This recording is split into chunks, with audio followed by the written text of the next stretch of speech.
right, let's get started. Welcome to LSU Science Cafe. Everybody excited? Yay!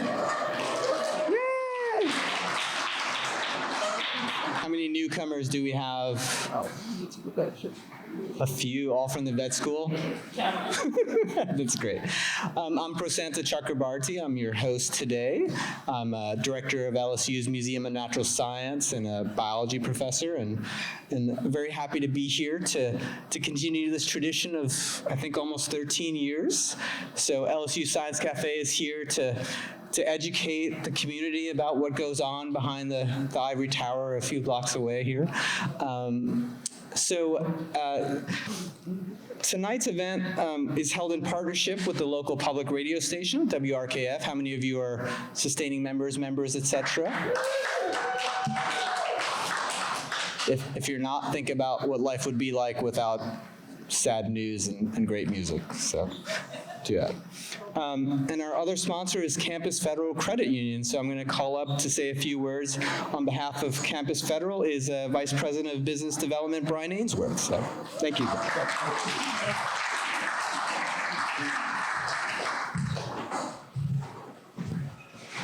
Thank you very much. Good evening. How are y'all? Good. I'm excited to hear the presentation tonight from Dr. Mitchell, so this is exciting. All right, so I have a few questions for you. How many of you are Campus Federal members? All right, wonderful. How many of you have signed up for Member Appreciation Month door prizes? I have one lucky one. We have one more week. We have some exciting prizes coming up. Basketball games, men and women, some field trips to Parish Brewery, also to the Myrtles. So it's just a way of giving back to our membership to say thank you. Campus Federal just turned 91 on October 17th. Our federal charter number is number 79, and that's in numerical order. So it's thanks to people like you who are members to help us get to this point. We are very well capitalized. We are right at $940 million in assets and growing at a very steadily pace. We're holding our loan rates low and our savings products high. So if you're not a member, now's the time to join. We have a new incentive program to join the credit union, open a checking account, keep it open for a certain period of time. I'll be happy to share it to you later, and we'll put $225 into your account. So that's the first time that we're doing that, because without our members, there is no Campus Federal. So if there's something we can do along your financial journey, please let us know. We are very excited to continue our partnership with LSU Office of Research and Economic Development. It's good to see a lot of people here from the LSU Vet School. So I'm sure you're done listening to me. So I'm going to turn it back over so Dr. Mitchell can come up. Yeah. I'm going to close my account and reopen it, get that $225. So, but Campus Federal does a lot with LSU, so if you don't know about them, just go in there and talk to somebody and they'll convince you to put some money in there. So, and for tonight's talk is Dr. Mark Mitchell. He's professor of zoological medicine in the LSU School of Veterinary Medicine.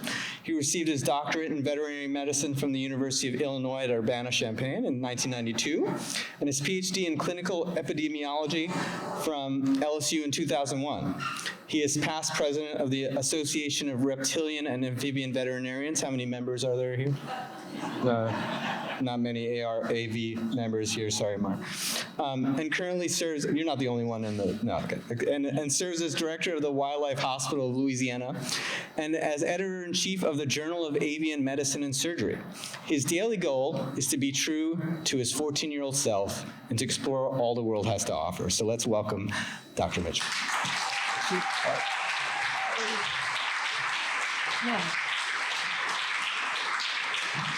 Yeah. Well,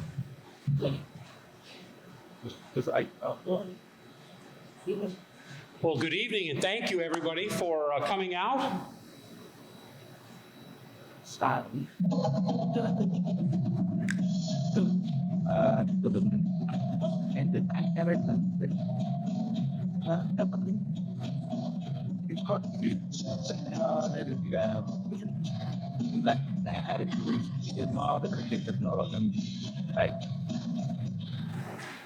All right. Now, some of you probably saw the venue as the varsity. The 70s were very good to you. And you remember Ian Dury and the Blockheads, and you thought, we're going to see the band. But that's not what we're going to talk about today. We are indeed going to talk about sex, but it's related to species survival of reptiles. We're going to talk about drugs, but we're going to talk about hormones and how we can potentially use them to regulate these animals. And we're going to talk about one of the most endangered groups of lizards in the world. Reptiles have been around for 200 million years, and it's really over the last 150 years of industrialization that we're starting to see a lot of problems with threatened and extinction species.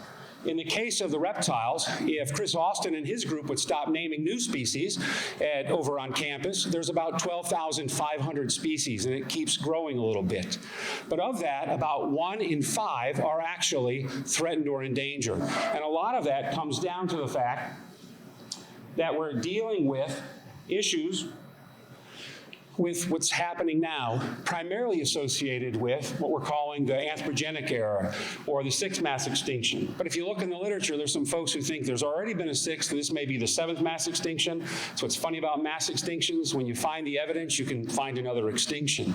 But the Colbert book and the Qureshi book on Vanish really kind of go into details about how a lot of these animals are getting situated to negative effects associated with anthropogenic or human activities. In the case of the reptiles, there are a lot of different things happening, from Madagascar, where there's a lot of deforestation and it's affecting many different populations, to poaching, to disease. And the animal on the right is a box turtle with an emerging ranavirus disease. One of my former Ph.D. students, Matt Allender, who's doing amazing work at the University of Illinois still, is one who has actually done a lot of the epidemiology of this disease, and we're finding quite a bit about these things. Now, because of these diseases, it's really starting to impact those numbers, and that's why you're seeing that 1 out of 5 being in danger. But one of the issues to remember is we don't know a whole lot about what's happening with many reptile populations. So when we say that there's 20%, we really probably have only evaluated 50% of the reptiles. So the number's probably much bigger, with estimates that up to 50% of all reptiles could be threatened or extinct by 2050. One of the big reasons for that, and one of the big concerns, and the reason I got into what I got into, was the issue about climate change. I have a lot of colleagues in the biology side, and they're really highly focused on trying to take care of habitat and protecting it so that these reptiles can thrive. But the problem is that as climate temperature changes and increases, it's having a negative impact on the ectotherms, which includes the fish, the amphibians, and the reptiles. Now, if you're a bird or a mammal, you can tolerate those things pretty well. But if you're one of those lower vertebrates, you can get into trouble, such as this leatherback sea turtle, one that we worked on in St. Kitts.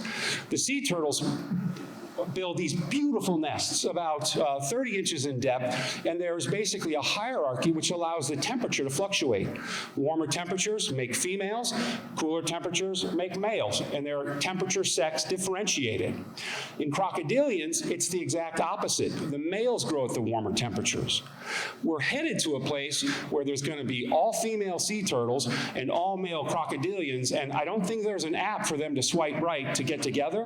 And so because of that, I think it's really important we start to think about how we can protect these animals. And so I am but a cog in a wheel focused on conservation, but my cog is looking at how do we protect these animals, especially in captivity, or ensure we can bring them into captivity and help reproduce them and sustain them till we can get the environment back under control. And the panda bear, great example, lots of different work, probably one of the most highly regimented animals as far as it goes with reproduction, because they cannot figure out how to put what in what without the help of human beings. So the fact that panda bears even exist at this point is beyond me for the most part. The reptiles are not quite as challenged. But what we work on is a lot of these things that you see on this list. And a lot of these things are not new things. They really started out with humans. If you think back into the 1970s, Victor Medina just finished and defended his master's in Theorio at LSU, the vet school, was working on things with cats as models for wild felids.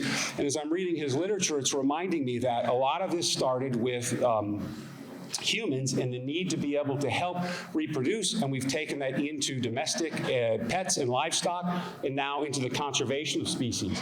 So I'm going to focus on a couple of these different things that we've been doing, and then take it from there, and hopefully we'll continue to do those things. Overall, it is important to remember, with over 12,500 species, less than 0.5% of reptiles have ever been evaluated at this level. So we're kind of hitting a time crunch. Climate change is happening, temperatures are increasing, these animals we're not finding ways to sustain them out in the wild necessarily, and we don't have ways to help them in captivity. You know, it's easy in the case of the panda bear to tell the boy from the girl, and a lot of reptiles, the gonads are internal, you cannot tell those things. And so it's not uncommon for some zoos who are doing breeding programs to say we're not having success, and I'll show you some of the techniques we have to find out, well, it's because they're two boys or they're two girls, and that's just not going to work. Stand. Now, before I kind of get into the work we've been doing, just to share some of those ideas, I want to take you back to a project that I had done a number of years ago with a colleague, Maren Vitusek, who's now a professor at Cornell. She was at Princeton at the time, and I went down while I was at LSU to help facilitate some of her work.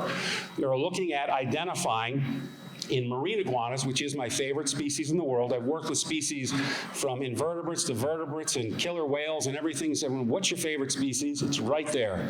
One of the most amazing animals. It eats two types of species of algae that it scrapes off the rock from the cold waters that come up from Antarctica along the western shores of South America, and then they climb out onto these lava rocks, warm up, and then do it again the next day. You talk about somebody who just has purpose as a species, it's the marine iguana.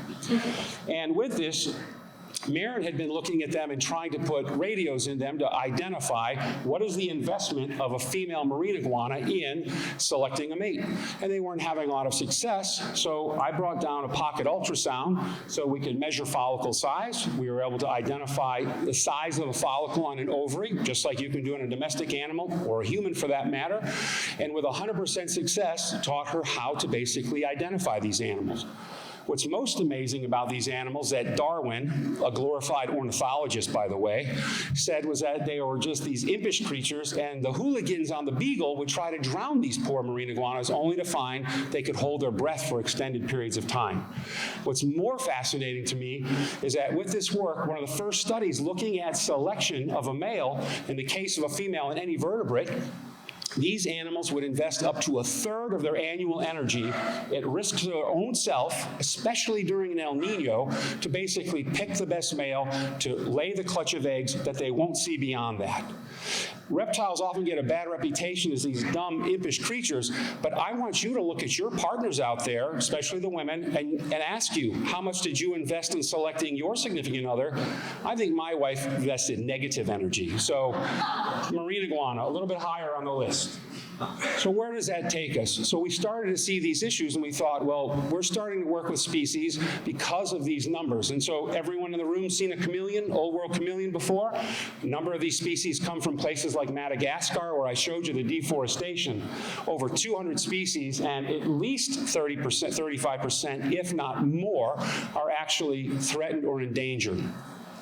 We know very little about what's happening in them. So we started, and this was one of Dr. Sean Perry, who did his Ph.D. at LSU, looking at taking the tools we have to work with these animals. And a lot of people would say, well, these chameleons are very fragile, but every week we would anesthetize and ultrasound these animals. And as you can see up top, there's a testicle being identified. We could measure that testicle.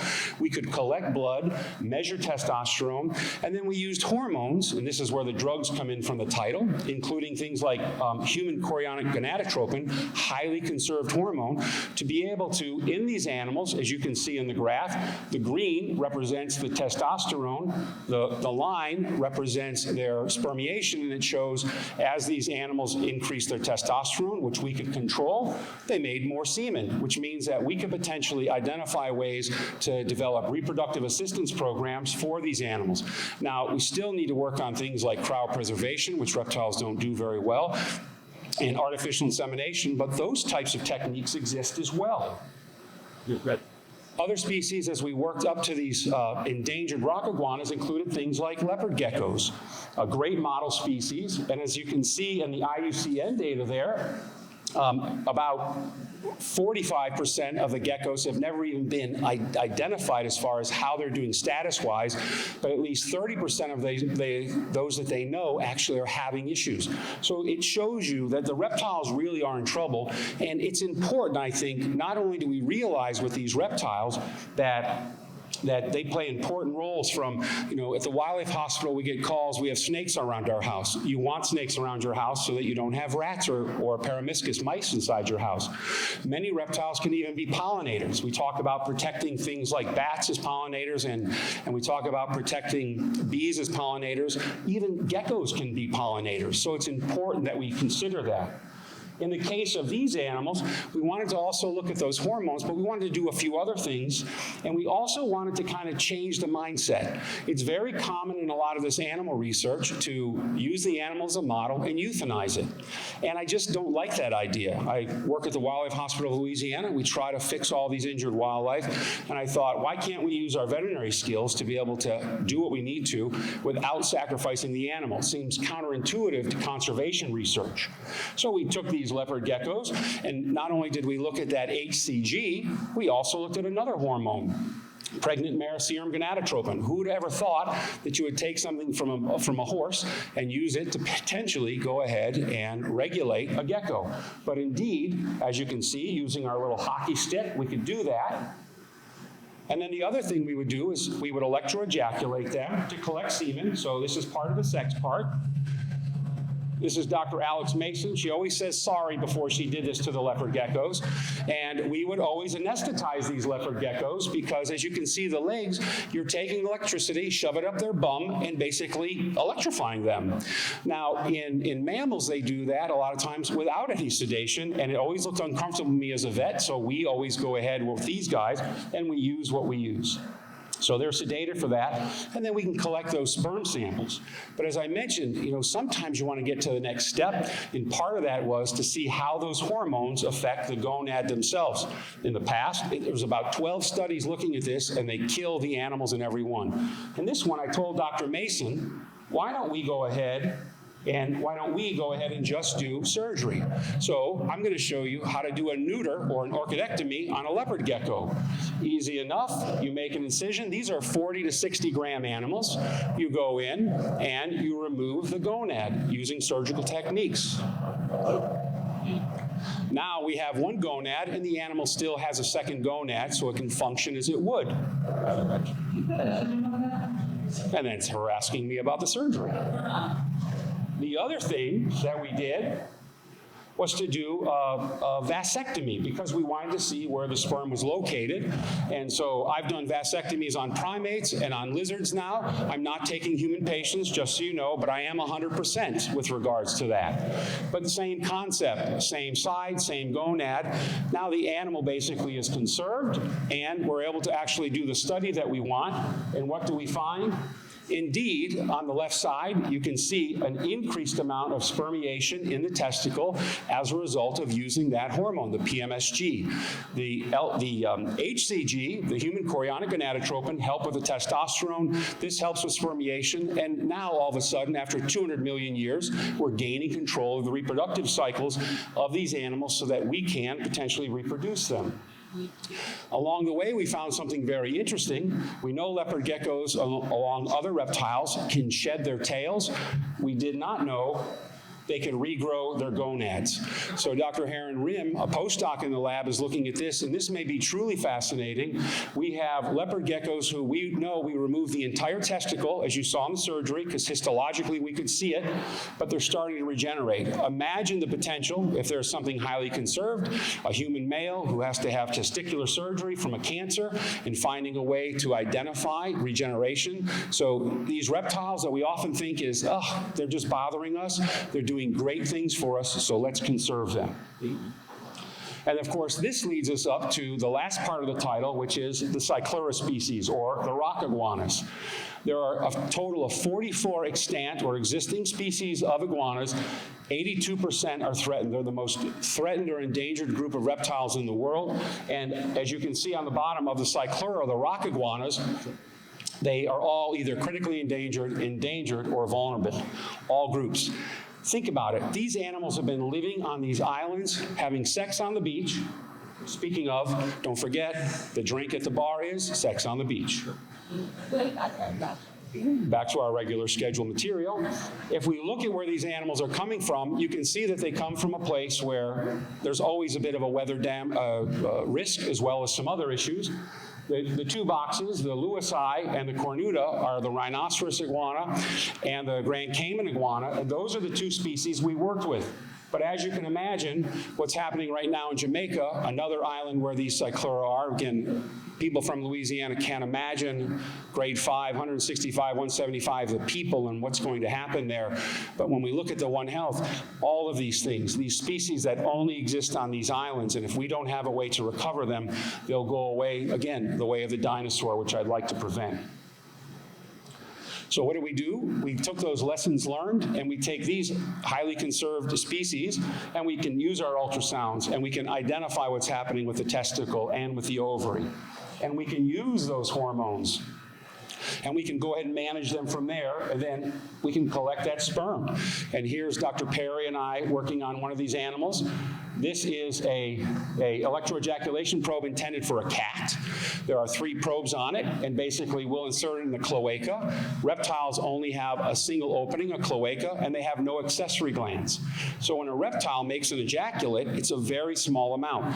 This big 4.5 kilogram male animal may have a very small semen sample, about 1/10 of a cc.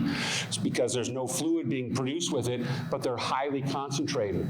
And you can appreciate why we sedate these animals, as it looks like it could participate on the LSU gymnastics team by doing the splits, among other things. And the idea here is that that stimulus basically hits the area of the testicles and the vas deferens and empties them into that general cloaca.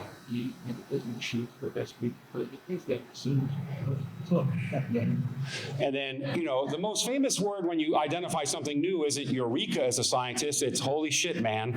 As Dr. Perry had said, as he identified in that small sample that there was a lot of sperm there, and he was very excited. I just could not remove that. When you look at the sperm of these animals, they look very similar, and again, when you start to look, there are some differences between mammals, especially human and reptiles, but they have some real similarities too. So what is it that we've done with these animals? Well, we've been able to look in both the Lewisii and the cornuta, and this is the case of the males. We've been able to identify exactly what their reproductive system looks like and their cycle. And so on the left with the Lewisii, their maximum time is April. In the case of the rhinoceros iguana, which is found a few islands away, it's actually in May. And so by identifying this, we can better, through native breeding, putting males and females together, have more success. Some people say, well, just put them together and take care of it. It's a very aggressive population, and Bowman, I'm sorry, I don't have video of all of this for you, but it's not uncommon for the male to break the back of the female. Again, not good for conservation, and so if we can take some of that out by doing what we're doing, all the better. More so, we are able to do things like take those hormones, the HCG and the PMSG, even in the females, and as you can identify in the rhinoceros iguana, we were able to, speaking of reproduction, you can see on the left-hand side, in the case of the estrogen, and then in the case of the progesterone, that these animals started to cycle earlier because the PMSG could be used as a stimulus. The concept being, if we can control their reproductive cycle, it allows us to be able to reproduce them when we need to be able to benefit those animals. A lot of this is still ongoing, but we're making great progress. And ultimately, what Sean is working with, and I'm going to help Sean move from Mississippi. When he finished his Ph.D., he went to work at the Mississippi Aquarium because he really wanted to refine his clinical medicine. And now he's headed to the Midwestern Veterinary School to start the zoological medicine program, and he talked his mentor into driving from Mississippi to Phoenix with him. One of the projects that he's still working on is Cyclura pinguis. There's 6 of these animals in captivity, and there's about 100 in the wild. And so we want to take these skills and apply it to make sure that these species continue to exist and can be put back out there. And that leads me kind of to my last part, which is the concept of head starting, another aspect we're working on. This is some work that I've done with Blanding's turtles up in Illinois, and it talks about some of the issues that sometimes people have. That's their natural range. And one of the issues that comes up is, well, the Head Start program, you want to take these animals and grow them a little bit so that predators can't get to them. In the case of those rock iguanas, for example, there are dogs and rats that will eat them on those islands. So getting them head started and a little bit bigger, they can defend themselves is great. The same can be said for Blanding's turtles. The problem is that these animals are very small when they're born, and they take a while to grow. Wouldn't be uncommon for a Blanding's turtle to probably live 50 to 75 years. So they're slow to go. But in the case of these guys in particular, one of the issues that comes up is it's hard to sex them. They are temperature sex differentiated, and so what people can do is incubate them under those temperatures I talked about to try to get males and females. But what they found out when we did some studies was that they don't always do that very well. In this particular case, we were working with a group. These are, again, going to be 40 to 75 gram turtles. And we use an endoscope, just like you might get an endoscope put up your sinus, but we go into the body cavity, and on the left, you can see a testicle of a juvenile animal, and on the right, you can see an ovary on a juvenile animal. We were able to sex these animals to show them that their temperatures were a little off, and it was off to the way that there were more females than males. The biologist was very concerned, but I explained to him, this is the good news. More females, because females do all the work, we know, have to leave the pond to lay the eggs, and they're more likely to get hit by cars. We get 50 to 60 at the Wildlife Hospital. Probably 80% come right off of Stanford Avenue. So if you pick up a turtle and move it across the road, we thank you. But it's the idea that using these tools have really been able to help us. Sure. They wanted me to speak for 20 minutes, but I did pretty good on that for me.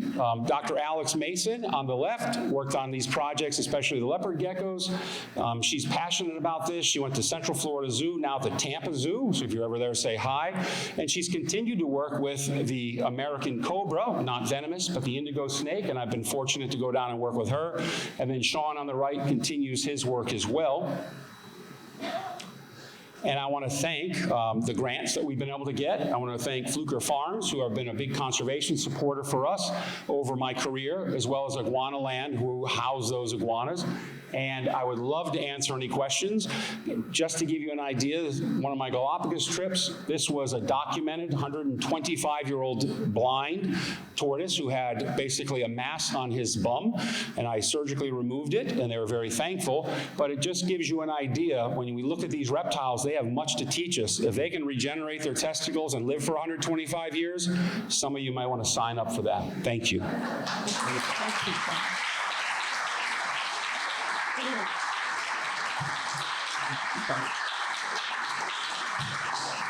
Be happy to entertain any questions. Lucy. Stein.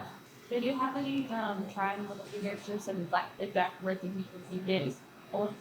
From which ones? The Cyclura?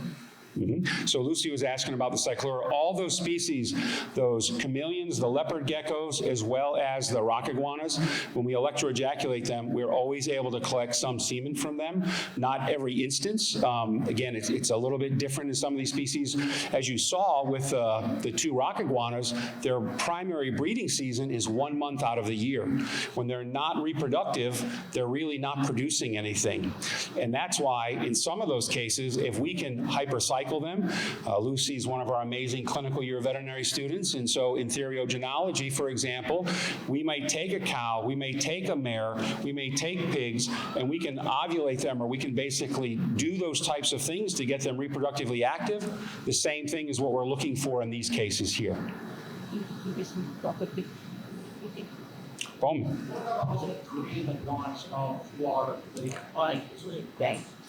Yeah. Yes, so green iguanas, when I said that 82% of iguana day is basically threatened or endangered, the green iguana is not included. The green iguana basically is native to Central and Northern South America, a very common species. From the 1980s through about the early 2000s, they were the most popular pet lizard. And in Florida, they like to release things. I don't know if it's just for the aesthetics, whether it's a tiger or a green iguana or a Burmese python. Florida people, okay? That's why LSU Tigers, LSU Tigers, LSU Tigers, no Gators.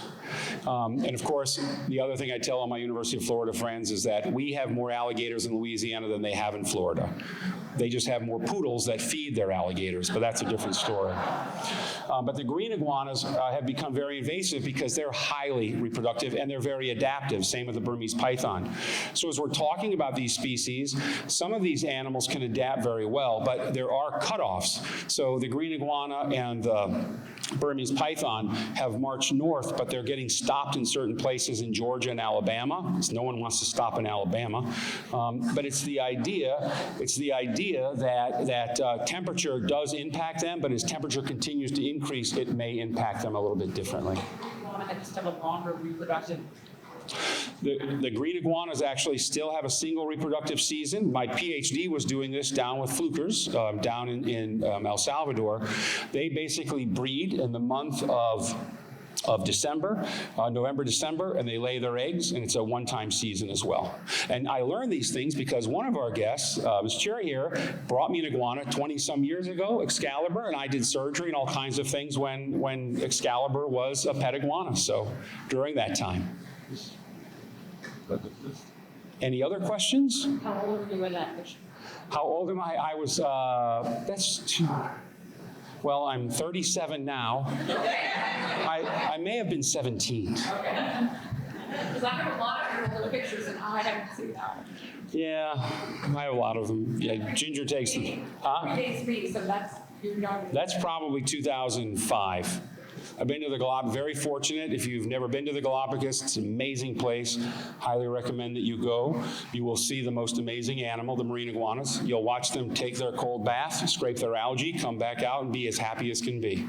They're like a group of retired people as far as I can tell. They're just happy as can be, I tell my mom. Not Any other questions? Yes, Dean Gardner. about your vision to the Wildlife Hospital. The Wildlife Hospital. While we're here, let's talk about that. So we do have the Wildlife Hospital of Louisiana built at the LSU School of Vet Medicine. It's currently a 350 square foot space. We take in about 2,000 injured wildlife cases a year there. And it's a fantastic opportunity for our veterinary students because our veterinary students get a lot of hands-on work they might not get otherwise. We are looking to basically build a freestanding building in front of the vet school that's not just a hospital, but it's also this conservation center continuing this type of research and education. Education is key to us. Currently, we give 40 or 50 school talks a year with our ambassador animals. We'd like to do that every day, and we offer that as a free service to all the public schools. A lot of facilities charge for those things. We want that to always be available to our students because conservation is very important to us, teaching them about medicine and science as well. How many people have brought an injured wildlife case to the Wildlife Hospital before? There you go, hands going up, excellent. All funded by Good Samaritans. And so there are no federal or state funds affiliated with that. So, help us out as you can. Yeah. So, with the threatened species that are endangered, have there been many attempts at trying to relocate the species to more accessible climates? Yeah, so there is work with some species like that. Certainly, more of that's with the amphibians right now. So if you're not familiar, throughout much of Central America, there's been devastating disease there as well. And again, it's also deforestation. When banana plants show up, it tends to displace the amphibians. The chytrid fungus has also been a big problem. And so the chytrid fungus is responsible for the extinction of several species, as well as basically pushing out a lot of frogs. And now they're looking at newer areas to be able to raise them and head start them for that very reason. But in the case of the U.S., there's always an issue with translocation of species. People get uncomfortable with those things. You know, in our state, the translocation of bears or some of the big mammals sometimes 20, 30 years ago was a big concern. So it's always trying to make sure that you're getting those things worked out with all of your stakeholders, your public, your biologists, you know, all the scientists involved. But in the case of the reptiles, there's still a lot of work to do with that. There's much more of those things being done with other species. But as long as you see the wolf, like the wolves are a great example, the red wolf and the gray wolf, those have been, in some areas it's gone very well, in some areas it's very problematic. So it's really getting buy-in from all the stakeholders. The issue that I'm really concerned about with the reptiles that long has been my concern is because of that dependence on environmental temperature to regulate everything, they're just more susceptible than any of the other higher vertebrates if we want to translocate them. So we really have to think about that. Yeah. What are some future for the solutions, the way from an object of a solution, but approaches that have to come with the capacity? Of the reptiles? Yeah. You know, a lot of it starts with education. That's an excellent question. How do we advance the conservation? Number one, for all conservation is education. It goes back to both questions. You can see how these are all really aligned. It's educating folks to seeing the importance of them and basically putting away some of those preconceived notions. I mean, reptiles really are so important to our environment. Throughout the food web, they're important for the reasons that we talked about. Getting people educated to understand that. And as we look at these types of programs, it's getting us caught up to where we're at with domestic livestock. This is with many of the conservation, the wild species, because for so many of them, if you don't understand the basics of their reproductive cycle, you can't really control the reproductive cycle and you can't reproduce them. And then there's also this idea of just simply taking the concept of a menagerie, the old days, put things together and they'll reproduce, doesn't really work that way anymore. Part of that is also the genetics. For some of the species, when you get into the cats, the cheetah, for example, I've worked with cheetahs, and they are the hottest of hot messes because there's a big genetic bottleneck, and they just struggle with a number of things that are health related, that set them up, that make these other aspects of reproduction more challenging. The reptiles are not there on those types of things. The bigger issue with the reptiles is understanding their cycles, reproducing them, and then having an avenue for them as well. Some people can have really good success with some of these techniques, and then they have to have some place to go with them because we're not just translocating these species back necessarily. So it's a bit of a conundrum. So it really comes down to getting all those stakeholders involved and all parties participating.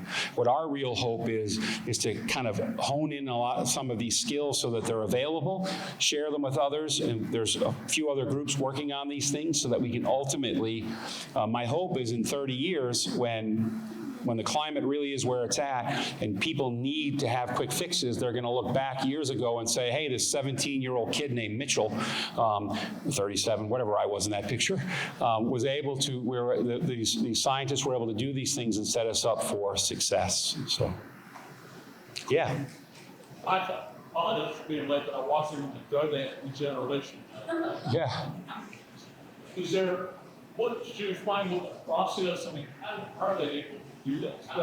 How are they able to regenerate an engine? How are they able to generate a process that go chemically or whatever? And is there any, should they probably studies bring that up to the youth? Yeah. They could copy. Well, there's been work. I remember being in vet school, year of our Lord, 1990, last century, as I remind my students, and I was fascinated with the urodellins, which are the salamanders and newts. And they're one of the groups that can literally regenerate an entire appendage. And I was fascinated, started looking at some of the research, and that was fairly new at that point. In the last 20, 25 years, and that's not my field of expertise, I really focus on the conservation side. And I'll find some folks who are interested in this to help work with them on that. There's been work with that because there's been tissue regeneration based on what these reptiles are helping us do. One of the greatest drugs in the world right now are the semaglutides, right? And where did that come from? That came from the Gila monster. So it came from a reptile that basically was able to show how metabolism works and to use that to basically help Hollywood starlets lose all the weight and then just lie and say that it's not the drugs. In this case here, there's a lot involved down to the level of the genes, but it's fascinating to watch. I'm not an expert in that, but I have seen more than my share of tail regenerations, for example, and you'll just watch, and if you put a time lapse, you'll just see it basically build, like it's healing skin, and it completely regenerates itself. But these things are well known in the animal kingdom. In the case of the fish, we see this in some of the fish. Fish have this crazy capacity. If we put a radio transmitter in them, they'll grab it with their body wall and they'll slowly express it out, and you can watch in real time how it expresses it out slowly. It kind of engulfs it and then just pushes it straight out. So animals have this amazing capacity of regeneration, the lower vertebrates, and most people aren't looking at them the way to find these types of answers, but I think that's part of the future. I think the Gila monster is a great example. There's a lot of lessons to be learned. In the case of the geckos, we went back, Dr. Rim and I ultrasounded the ones that had been surgically corrected there, and we saw regeneration in the majority of them, and we have 3 so far where we have histopath because some of them had passed on under natural causes, and you can see that there's regeneration at that level. Not that they're highly functional, but there's regeneration. So identifying and determining whether or not there's some germinal tissue that's left behind, which is something that could be happening, and then they're built to regenerate, or whether there's something else happening. Other great examples, if you want to talk about changes in sex, the bitters organ in the toad can allow for a toad to change sexes. We see the same thing in anemone fish. When you see a group of anemone fish, the big one's the female, the little ones are the males. If something happens to the females, one of the males will undergo that change in sex and basically turn into the female. These lower vertebrates are amazing, and they can teach us lots of different things. But I'm looking for folks who are on that side of things as well, who might be interested because there's great opportunity. Yeah. So you mentioned the testes different with sperm generation. So they have some kids.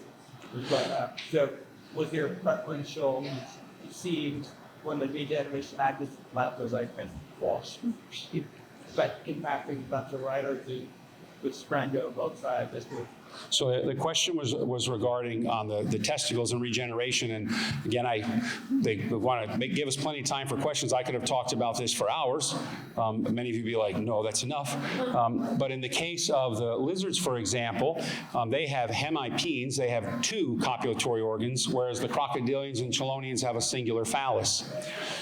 In the case of these geckos, we always took the same side testicle, which was to be consistent. And so we had 24 of these animals, and we always did 24 to that side. So we only could see the regeneration to that side for that reason, because we wanted to minimize the likelihood of differences. When we were doing all that work, I didn't show you all of Sean's work, there are slight differences in testicle size based on ultrasound, et cetera. And so we wanted to be consistent to minimize any potential bias in what we were finding. Any other questions? Who wants to go save reptiles? Raise your hand. All right. Thank you.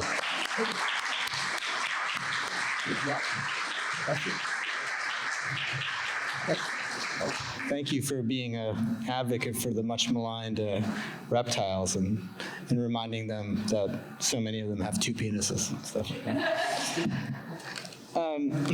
So one more round of applause for Dr. Mitchell for this. Thank you.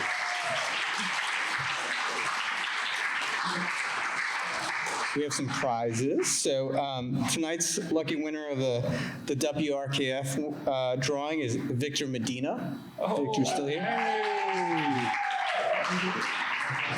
He's like, what happened? What happened? You won a hemipene from, well, just one side. You win edits of your thesis by me tomorrow now that this talk is done. But Holly's going to come down and get your email address, and we'll get that. And the winner of the Campus Federal Credit Union much prized umbrella is Helen Ream. Helen? Helen, here you go. Come up and get it.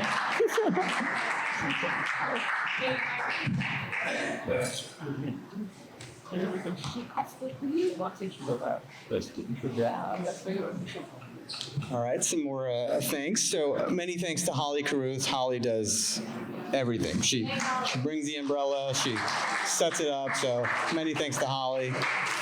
Many thanks to ORED, the Office of Research and Economic Development. You know, if you're not part of LSU, you might not know what they do, but they do so much reviewing grants. They help make sure that we're getting grants in a way that really impacts the university. So thanks to ORED for doing this and reaching out to the community. Thanks, ORED. Thanks to the President's Office that helps fund some of the food, and to the varsity, especially the manager, Maddie. So claps for the varsity. Our bartender who was making the how would I pluralize that? Sex on the Beaches by the bartender is Hunter. So don't forget to close out with Hunter and to tip him. And also I learned today that Hunter is a mechanic. So if your car doesn't start, come back to the bar and he'll fix it for you. Many thanks to Emma, who's the videographer. And so if you don't know, these talks go online and they're posted. So if you miss part of it, you can see it. So thanks, Emma.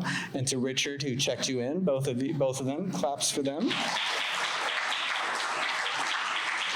Emma's an LSU undergrad and Richard's a grad student, so props to them. So the next LSU Science Cafe will be on Tuesday, November 30th. That'll be the last one of the year, where LSU professors Madoka Kishi and Pallavi Rostogi will discuss their research about the rich stories of Asian and Asian Americans in Louisiana.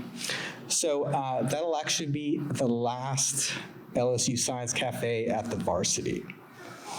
So we're scoping out some new venues, seeing what will be the best place, but there'll be a little bit of changes in 2026. But please come to that one. That'll be a great one. They're talking about a book that they've written. I've contributed to that book.